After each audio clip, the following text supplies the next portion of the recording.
Hello everybody, welcome back with the final lecture on the essay In Praise of Chimney Sweepers by Charles Lamb.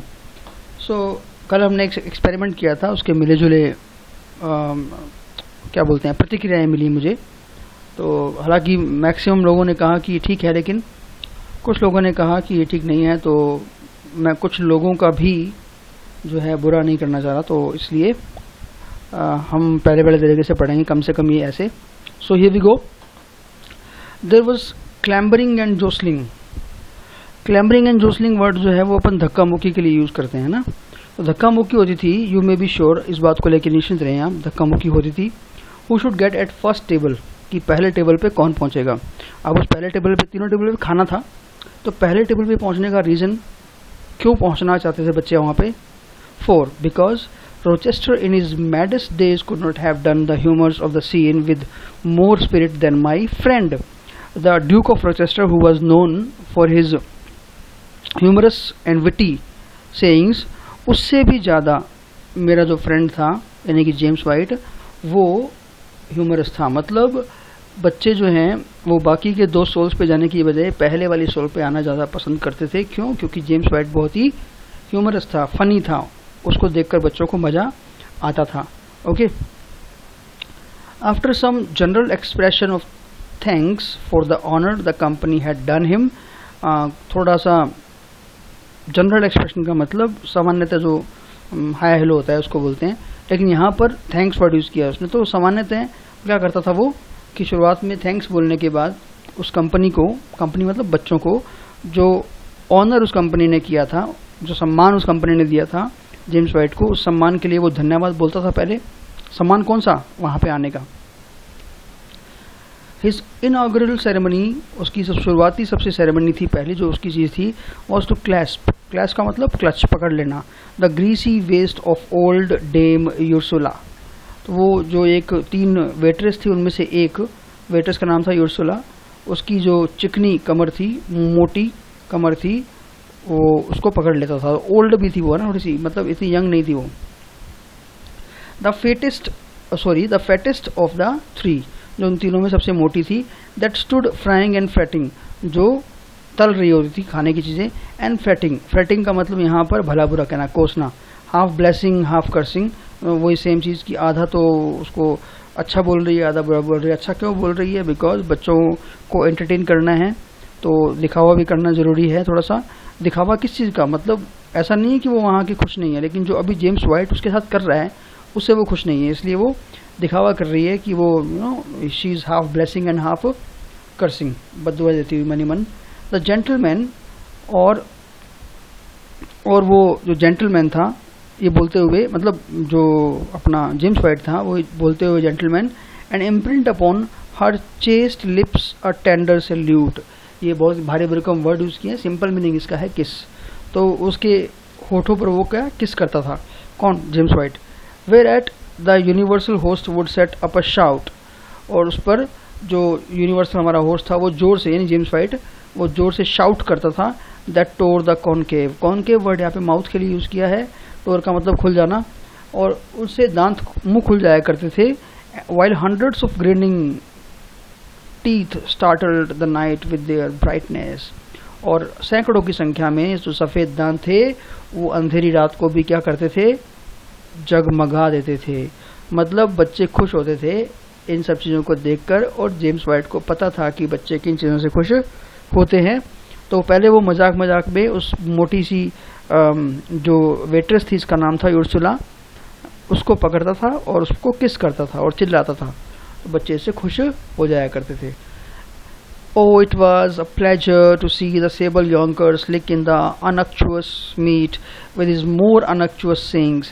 Unctuous, greasy, यहाँ पे भी unctuous greasy के लिए use हुआ है, लेकिन मतलब क्या है greasy यहाँ पे मतलब है कि बच्चे जो हैं, वो जो ब्लैक बच्चे थे, yonkers माने किड्स, किस तरह से खाया करते थे मीट को, ग्रीसी मीट को, और साथ साथ में ही उसकी ग्रीसी सेइंग्स, मतलब चिकनी चुपड़ी बातें।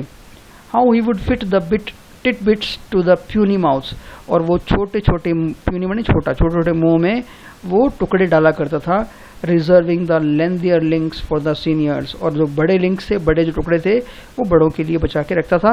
How he would intercept a morsel, वो किस तरह से ले आया करता था, स्टॉप कर दिया करता था अ मोर्सल निवाला, even in the jaws of some young desperado, जो डेस्पेरेडो का मतलब होता है जो डेस्पेरेट हो, भूखा हो, उसके मुंह से भी वो निवाला छीन के बाहर वापस ले आया करता था। क्यों, आपको अजीब लग रहा होगा सुन के, let's see. Declaring it must go to the pan again, ये घोषणा करते हुए कि इसको तो वापस से पैन में जाना चाहिए, टू बी ब्राउन्ड, ताकि इसको प्रॉपरली ब्राउन किया जा सके, मतलब ये कच्चा है अभी। For it was not fit for gentleman's eating, क्योंकि ये किसी जेंटलमैन, भद्र पुरुष के खाने के लायक नहीं है। How he would recommend this slice of white bread और that piece of kissing crust, bread के लिए यूज़ करते हैं क्रस्ट भी, है ना, बस फर्क इतना है कि जब दो ब्रेड्स को मिला दिया जाता है तो उसे क्रस्ट बोलते हैं, kissing crust.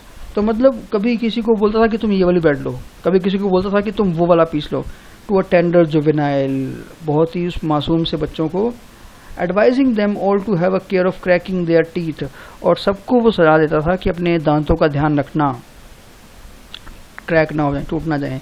Which were their best पैट्रीमनी, जो उनका क्या था, सबसे जिसको बोलते हैं सर्वश्रेष्ठ, सर्वश्रेष्ठ क्या उनकी पैट्रीमनी थी, उनकी विरासत थी। हाउ जेंटली माने मतलब बहुत ही उदारता से, शिष्टाचार से, he would deal about the small L.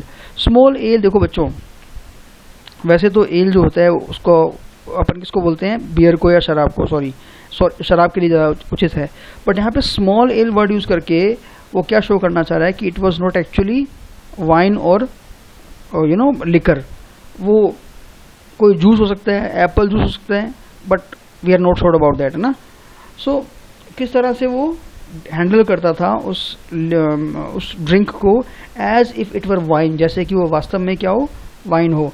Naming the Breuer, उसको बनाने वाले का नाम लेते हुए, ब्रूअर माने शराब बनाने वाला, एंड प्रोटेस्टिंग, और विरोध करते हुए, if it were not good, जैसे कि वो अच्छी नहीं बनी हो, मतलब ये बेकार शराब बनाई है क्या।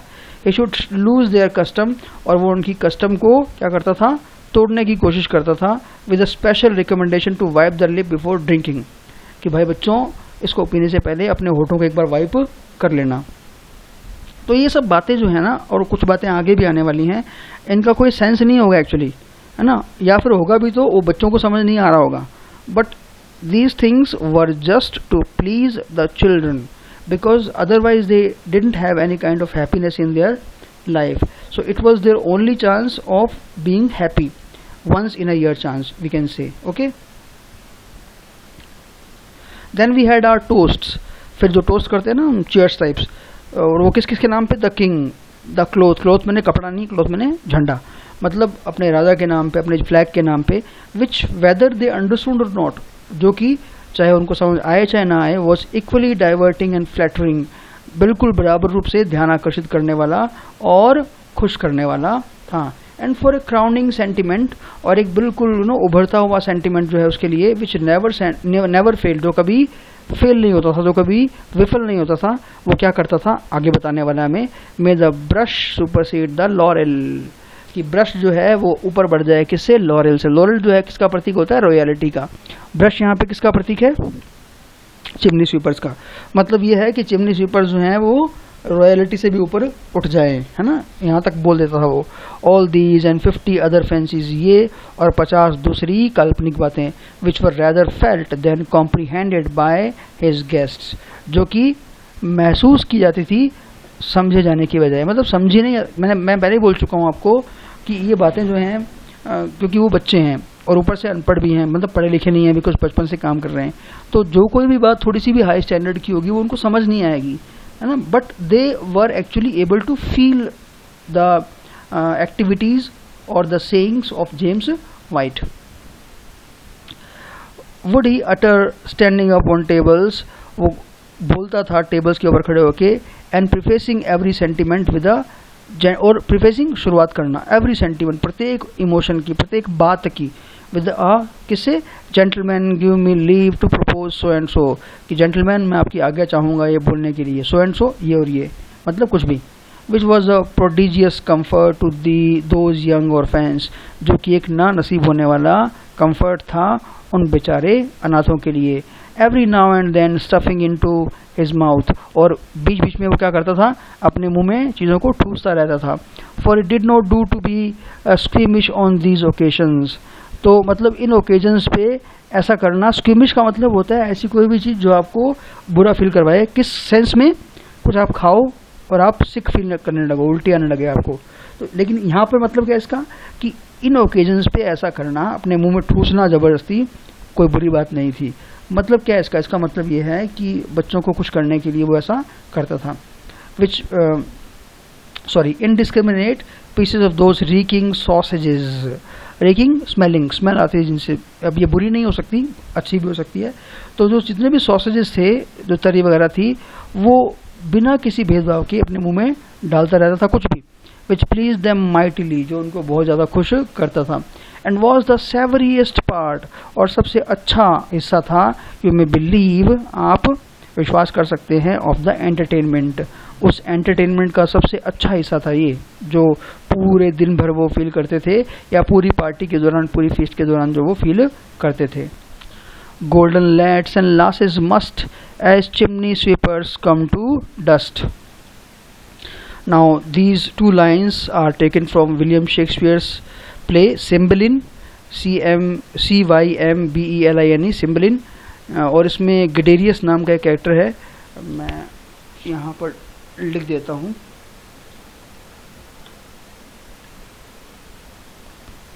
So this is a character जो ये लाइन्स बोलता है ना, कि जितने भी rich lads and lasses, lads माने बॉयज, लासेस माने girls, everybody must as chimney sweeper, जैसे कि chimney sweepers, come to dust, मरना पड़ेगा। मतलब ग्रे की याद दिलाती है हमें पोएम की, कि जो भी व्यक्ति है, अमीर है, गरीब है, उनको सबको मरना पड़ेगा, चाहे वो चिमनी स्वीपर हो, चाहे वो अमीर आदमी हो।